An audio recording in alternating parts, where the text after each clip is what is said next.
Larutan penyangga.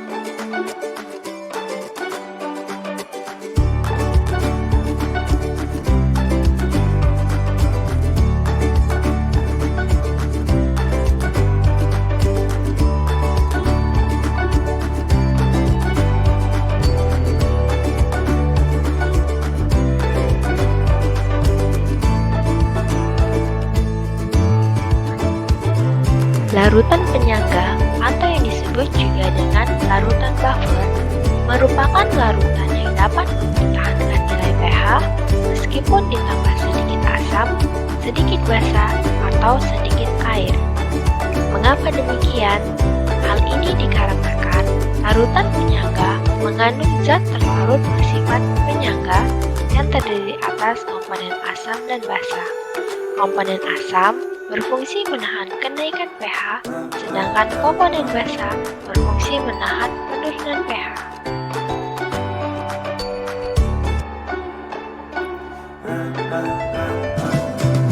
Campuran larutan penyangga.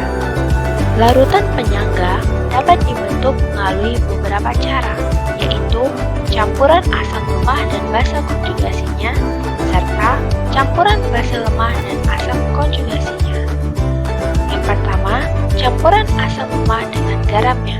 Contohnya yaitu campuran dari larutan CH3COOH atau asam lemah dan larutan CH3COONA atau basa konjugasinya membentuk larutan buffer asam.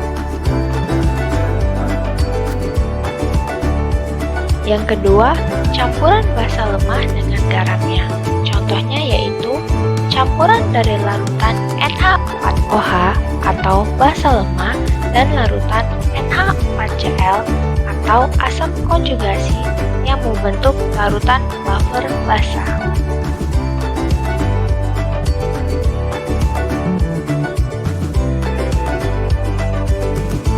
Jenis-jenis larutan penyangga.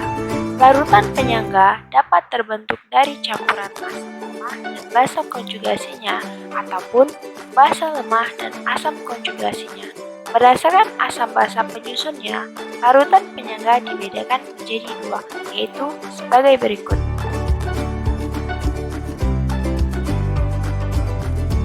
Yang pertama, larutan penyangga asam. Larutan penyangga asam yaitu larutan penyangga yang terbentuk dari asam lemah dan basa konjugasinya. Larutan penyangga asam mempunyai pH kurang dari 7.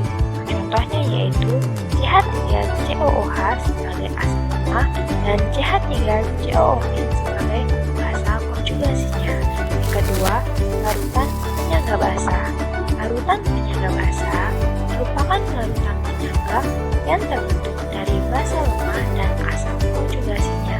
Larutan penyangga basa mempunyai pH lebih besar dari 7. Contoh, NH3 sebagai basa lemah dan NH4 positif sebagai asam konjugasinya.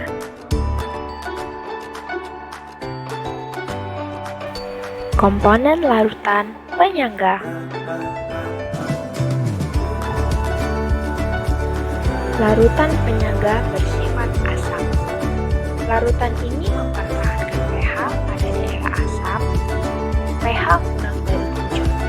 Larutan penyangga asam terdiri dari komponen asam lemah atau HA dan basa konjugasinya. Adapun cara kerjanya dapat dilihat pada larutan penyangga yang mengandung CH3COOH dan CH3COOB yang mengalami keseimbangan. Pada penambahan asam atau H positif, kesetimbangan akan bergeser ke arah kiri, sehingga reaksi mengarah pada pembentukan CH3COOH. Dengan kata lain, asam yang ditambahkan akan dinetralisasi oleh komponen basa konjugasi atau CH3COOB. Pada penambahan basa, jika yang ditambahkan adalah suatu basa, maka ion OH- dari basa itu akan bereaksi dengan ion H positif membentuk air. Hal ini menyebabkan kesetimbangan bergeser ke kanan sehingga konsentrasi ion H positif dapat dipertahankan. Jadi, penambahan basa menyebabkan berkurangnya komponen asam atau CH3COH, bukan ion H positif. Basa yang ditambahkan tersebut bereaksi dengan asam CH3COH membentuk ion CH3CO- dan air. Yang kedua, larutan penyangga bersifat basa. Larutan ini mempertahankan pH pada daerah basa, pH lebih besar dari 7. Larutan buffer basa terdiri dari komponen basa lemah dan basa konjugasinya. Adapun cara kerjanya dapat dilihat pada larutan penyangga yang mengandung NH3 dan NH4 positif yang mengalami kesetimbangan.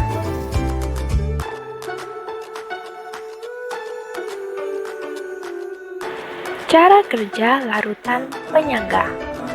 Larutan penyangga mengandung komponen asam dan basa dengan asam dan basa konjugasinya, sehingga dapat mengikat baik ion H positif maupun ion OH-, sehingga penambahan sedikit asam kuat atau basa kuat tidak mengubah pH-nya secara signifikan. Sifat larutan penyangga. Yang pertama, pH tidak berubah bila larutan diencerkan. Yang kedua, pH larutan tidak berubah bila larutan ditambahkan asam ataupun basa. Hubungan antara pH dengan larutan penyangga. Yang pertama, larutan penyangga dari campuran asam lemah dengan garamnya dapat ditentukan dengan rumus konsentrasi H positif sama dengan Ka dikali konsentrasi asam lemah dibagi konsentrasi basa konjugasinya, sehingga dapat diperoleh nilai pH sama dengan min logaritma konsentrasi H positif. Yang kedua, larutan penyangga dari campuran basa lemah dengan garamnya dapat ditentukan dengan rumus konsentrasi OH- sama dengan Kb dikali konsentrasi basa lemah dibagi konsentrasi asam konjugasi. Diperoleh nilai POH sama dengan minus logaritma konsentrasi OH negatif. Adapun cara memperoleh pH sama dengan 14 dikurang nilai POH.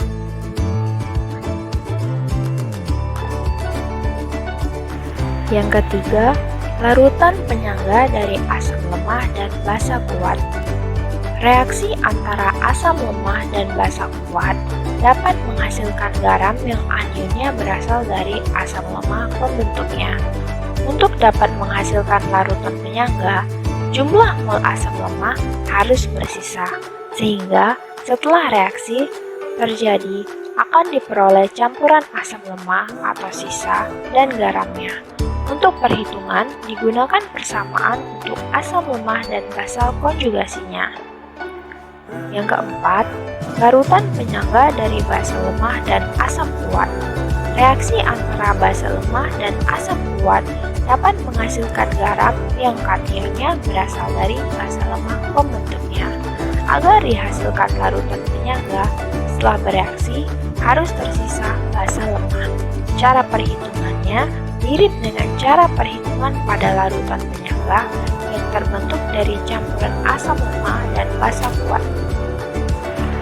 Fungsi larutan penyangga. Yang pertama, larutan penyangga dalam kehidupan sehari-hari seperti pada obat-obatan, fotografi, industri kulit, dan zat warna. Selain aplikasi tersebut, terdapat fungsi penerapan konsep larutan penyangga di dalam tubuh manusia, yaitu seperti pada cairan tubuh. Yang kedua, sistem penyangga utama dalam cairan intrasel seperti H2PO4- dan HPO42- yang dapat bereaksi dengan suatu asam dan basa. Adapun sistem penyangga tersebut dapat menjaga pH darah yang hampir konstan, yaitu sekitar 7,4. Yang ketiga, menjaga pH pada plasma darah agar berada pada pH berkisar 7,35 sampai 7,45, yaitu dari ion HCO3- dengan ion Na+. Yang keempat, menjaga pH makanan olahan dalam kaleng agar tidak mudah rusak atau teroksidasi, yaitu asam benzoat dengan natrium benzoat.